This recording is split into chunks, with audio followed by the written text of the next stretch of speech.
Om Swastiastu, saya Iwayan Jayadi Gunanta, mahasiswa semester 6 Prodi Teknik Sipil Universitas Hindu Indonesia, akan mempresentasikan proposal saya yang berjudul Ketertarikan Penumpang Terhadap Bus Antar Kota dengan Studi Kasus Trans Metro Dewata. Proposal saya terdiri dari 3 bab. Bab 1 dengan subbab 1 yaitu latar belakang. Yang melatar belakangi saya membuat penelitian ini yaitu dengan kepadatan lalu lintas di Bali yang cenderung melakukan aktivitas dengan kendaraan pribadi dibandingkan dengan sarana transportasi umum yang disediakan, maka dengan adanya bus Trans Metro Dewata yang dibekali layanan-layanan menarik, diharapkan mampu menjadi pilihan beraktivitas menggunakan kendaraan umum agar mengurangi kemacetan di Bali pasca PSBB. Subbab kedua yaitu rumusan masalah, yaitu letak halte yang terkadang jauh dari calon penumpang memaksa penumpang untuk berjalan kaki menuju halte yang diinginkan. Ada beberapa halte yang memiliki banyak calon penumpang sehingga memaksa penumpang untuk berdiri dan berdesak-desakan dengan penumpang lainnya. Dan ada beberapa halte yang sama sekali tidak ada penumpangnya atau sedikit peminatnya terhadap bus Trans Metro Dewata sehingga menyebabkan bus tersebut berjalan dengan sedikit penumpang. Subbab ketiga yaitu batasan masalah, yaitu pertama, lokasi penelitian dilakukan di Bali yang dilewati oleh bus Trans Metro Dewata. Yang kedua, penelitian ini dilakukan hanya untuk mengetahui seberapa banyak masyarakat yang tertarik untuk menggunakan angkutan umum Trans Metro Dewata dan hal apa saja yang harus dipertahankan oleh petugas Trans Metro Dewata agar masyarakat lebih tertarik menggunakan angkutan umum ini. Yang ketiga yaitu pengumpulan data dilakukan dengan wawancara kepada bus Trans Metro Dewata. Subbab keempat itu tujuan penelitian. Yang pertama untuk mengetahui pendapat penumpang terhadap adanya angkutan umum ini, terhadap fasilitas yang ditawarkan, terhadap tarif dan waktu pengoperasian bus, dan terhadap halte berdasarkan indikator kemudahan dan ketertarikan. Yang kedua, untuk mengetahui bagian mana yang harus dipertahankan dan bagian mana yang harus dikembangkan pada transportasi umum Trans Metro Dewata menurut pendapat penumpang bus ini dengan menggunakan metode diagram Cartesius. Subbab terakhir di bab 1 yaitu manfaat penelitian. Manfaat yang diharapkan adalah dapat memberikan masukan kepada Trans Metro Dewata mengenai tingkat kebutuhan masyarakat akan adanya angkutan umum yang aman, nyaman, cepat, dan hemat. Selanjutnya yaitu bab 2 dengan subbab pertama yaitu tinjauan umum. Tinjauan pertama kali ini saya akan membahas tentang bis. Bis adalah kendaraan besar beroda digunakan untuk membawa penumpang dalam jumlah besar. Istilah bis ini berasal dari bahasa Latin yaitu omnibus yang berarti kendaraan yang berhenti di semua perhentian. Dengan jenis-jenisnya yaitu yang pertama, coach atau motor coach adalah kendaraan yang dirancang untuk bepergian jarak jauh dari bis biasa. Yang kedua, bis tingkat. Dirancang dengan 2 lantai agar dapat memuat lebih banyak penumpang. Yang ketiga itu bis sekolah, digunakan untuk khusus mengangkut anak-anak sekolah antara rumah mereka ke sekolah apabila tempat tinggal mereka terlalu jauh untuk ditempuh dengan jalan kaki. Tinjauan selanjutnya yaitu adalah bus rapid transit. Bus rapid transit atau disingkat BRT adalah sebuah sistem bis yang cepat, aman, nyaman, dan tepat waktu dari infrastruktur kendaraan dan jadwal. Yang ketiga, tinjauan mengenai sejarah bus Trans Metro Dewata. Bus Trans Metro Dewata yang disebut dengan teman bus merupakan bantuan langsung dari Kementerian Penghubung Republik Indonesia untuk moda transportasi di Indonesia, khususnya di Bali dan Denpasar. Bus ini resmi di-launching pada tanggal 7 September 2020. Trans Metro Dewata menjadi salah satu pengembangan angkutan massal berbasis jalan dengan skema pembelian layanan yang disubsidi oleh pemerintah. Bus ini hadir sebagai angkutan umum bis rapid transit untuk menunjang mobilitas masyarakat yang terintegritas dengan layanan angkutan massal lain. Tujuan program ini adalah untuk meningkatkan lagi minat masyarakat menggunakan angkutan umum sehingga mampu mengurangi penggunaan kendaraan pribadi yang diharapkan mengurangi kemacetan dan polusi di Bali. Dalam membangkitkan transportasi Sarbagita berkelanjutan harus memenuhi 3 aspek. Untuk aspek pertama yakni melancarkan barang, jasa, dan ekonomi dengan bagaimana orang yang datang ke Denpasar dapat mencapai tujuan. Selanjutnya aspek kedua yakni kesetaraan, dan ketiga aspek lingkungan. Untuk aspek lingkungan paling tidak dapat mengurangi kendaraan pribadi sehingga kemacetan dan polusi udara berkurang serta mengurangi angka kemacetan. Tinjauan selanjutnya yaitu karakteristik pelayanan Transmetro Dewata. Yang pertama yaitu keamanan, yang meliputi jalur bus dan halte bus, dan meliputi juga keadaan bus tersebut. Selanjutnya ada kenyamanan, yang diperlukan untuk menarik minat pengguna non-kapitatif. Kenyamanan ini juga meliputi fasilitas yang diberikan bus seperti AC dan lain-lain. Ada keandalan yang meliputi segi mesin bus dan kemahiran driver. Yang terakhir yaitu terjangkau. Yang dengan spesifik kali ini membahas tentang harga. Sebab kedua yaitu angkutan umum. Angkutan umum adalah angkutan penumpang dengan menggunakan kendaraan umum yang dilaksanakan dengan sistem sewa atau bayar. Menurut Peraturan Pemerintah Nomor 41 Tahun 1993 tentang angkutan jalan, menyebutkan bahwa pengangkutan orang dengan kendaraan umum dilakukan dengan menggunakan mobil, bis, atau mobil penumpang. Berdasarkan Undang-Undang Nomor 14 Tahun 1992 tentang Lalu Lintas dan Angkutan Jalan, menyatakan bahwa pelayanan angkutan orang dengan kendaraan umum terdiri dari 1. Angkutan antar kota yang merupakan pemindahan orang dari satu kota ke kota lain. 2. Angkutan kota yang merupakan pemindahan orang dalam wilayah kota.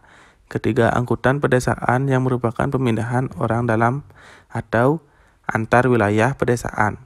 Yang terakhir, angkutan lintas batas negara yang merupakan angkutan orang yang melalui lintas batas negara lain. Adapun kekuatan dan kelemahan dari segi operasionalnya yaitu dengan kekuatan pertama sifat yang umum dan menyeluruh sehingga dapat dimanfaatkan oleh konsumen dengan tarif yang rendah. Kedua, mengurangi kemacetan akibat penggunaan kendaraan pribadi berkurang dan merupakan alternatif dalam penggunaan alat transportasi. Kelemahannya yaitu yang pertama menyimpang dari rute angkutan, kapasitas penumpang yang terbatas, keamanan dan kenyamanan yang tidak terjamin, waktu perjalanan yang tidak menentu, dan menimbulkan gangguan pada simpang. Selanjutnya, ini memuat beberapa keinginan masyarakat terhadap angkutan umum penumpang. Yang pertama, pencapaian akses yang mudah dan jarak tempuh berjalan kaki tidak jauh, waktu tunggu dan perjalanan yang singkat, ketersediaan tempat duduk, tidak berganti angkutan dalam mencapai tujuan akhir, tarif yang murah, pelayanan yang memuaskan, keamanan, kenyamanan, dan keselamatan yang terjamin. Ketiga yaitu sistem transportasi. Transportasi diartikan sebagai kegiatan pemindahan penumpang atau barang dari satu tempat ke tempat lainnya. Dalam transportasi terdapat unsur pergerakan dan secara fisik terjadi perpindahan tempat atau barang atau penumpang dengan atau tanpa alat angkut ke tempat lain. Sebab keempat itu pemilihan moda. Menurut Amin, ada sedikitnya 3 faktor yang dapat mempengaruhi pengambilan keputusan dalam pemilihan moda, yaitu ciri pengguna jalan, ciri pergerakan, ciri fasilitas moda transportasi. Sedangkan Ortuzar mengatakan bahwa faktor-faktor yang mempengaruhi di dalam pemilihan alat transportasi yaitu karakteristik dari pelaku perjalanan, karakteristik dari perjalanan, karakteristik dari fasilitas transportasi. Sebab kelima yaitu jalan. Jalan merupakan prasarana transportasi darat yang meliputi segala bagian jalan termasuk bangunan pelengkap dan perlengkapannya yang diperuntukkan bagi lalu lintas yang berada pada permukaan tanah, di atas permukaan tanah, di bawah permukaan tanah, dan atau air serta di atas permukaan air, kecuali untuk jalan kereta api, jalan lori, dan jalan kabel menurut Peraturan Pemerintah Nomor 34 Tahun 2006.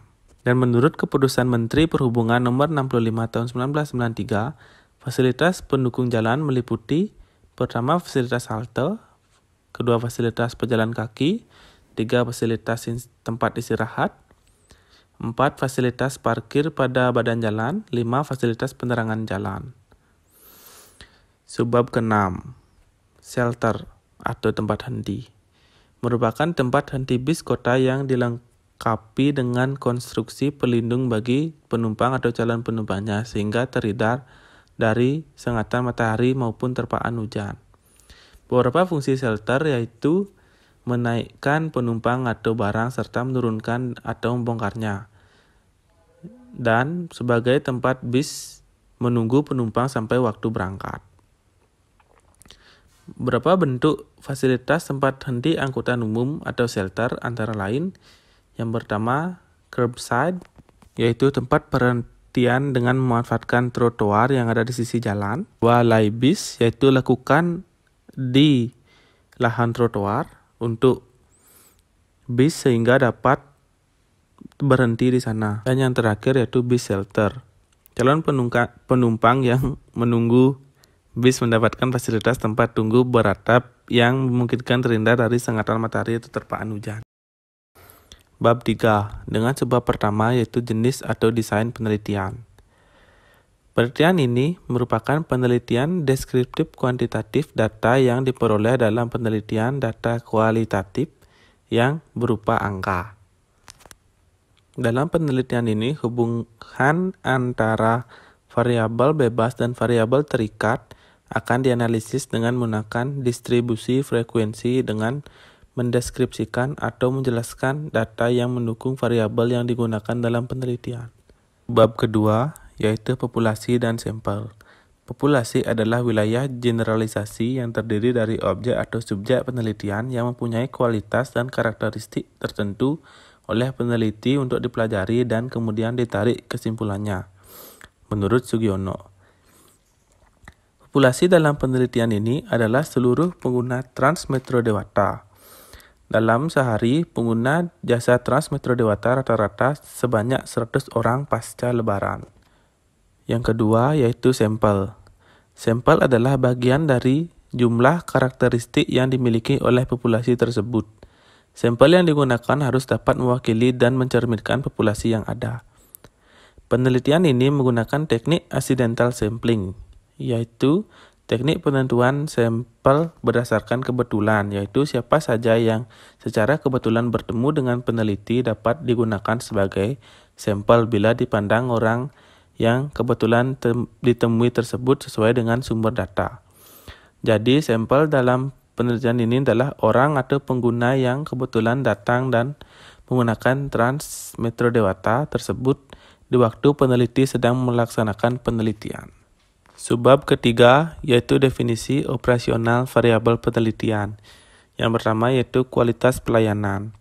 Adalah memenuhi kebutuhan dan keinginan pelanggan serta ketepatan penyampaiannya yang sesuai dengan harapan konsumen. Dalam penelitian ini, kualitas pelayanan meliputi berwujud atau tangibles, keadaan, reliability, dan daya tanggap, responsif, jaminan, assurance, dan empati. Yang kedua yaitu kepuasan konsumen. Adalah tingkat perasaan di mana seseorang menyatakan hasil perbandingan atas kinerja produk dalam hal ini adalah pelayanan jasa yang diterima dalam dan diharapkan pengguna Transmetro Dewata. Subbab keempat yaitu teknik dan instrumen penelitian. Teknik penentuan data penelitian yaitu pertama data primer. Penelitian ini menggunakan dua data yaitu data primer dan data sekunder agar memudahkan dalam melakukan penelitian. Data primer merupakan data yang diperoleh dari sumber pertama baik dari individu atau perorangan seperti hasil dari wawancara atau hasil pengisian kuesioner yang biasa dilakukan dalam penelitian. Sumber pertama pada penelitian ini adalah pengguna Transmetro Dewata. Yang kedua, data sekunder. Data sekunder merupakan data yang diperoleh dari daftar pustaka melalui beberapa jurnal, buku, maupun artikel yang telah diambil dari internet untuk mendapatkan data yang dibutuhkan oleh penelitian ini.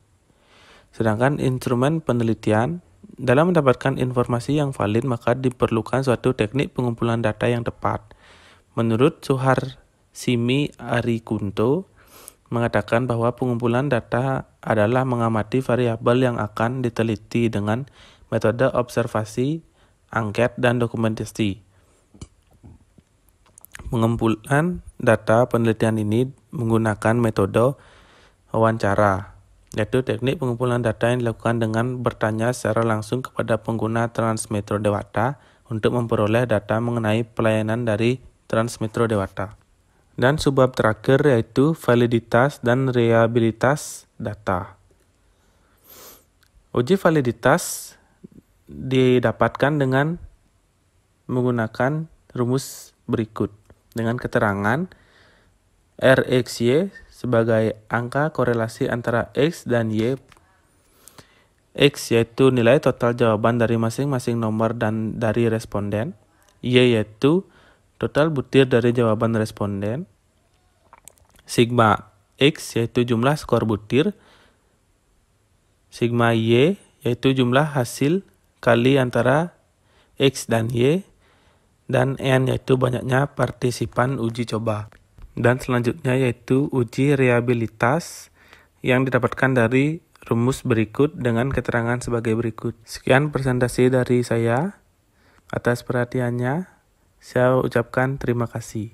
Om Santi Santi Santi Om.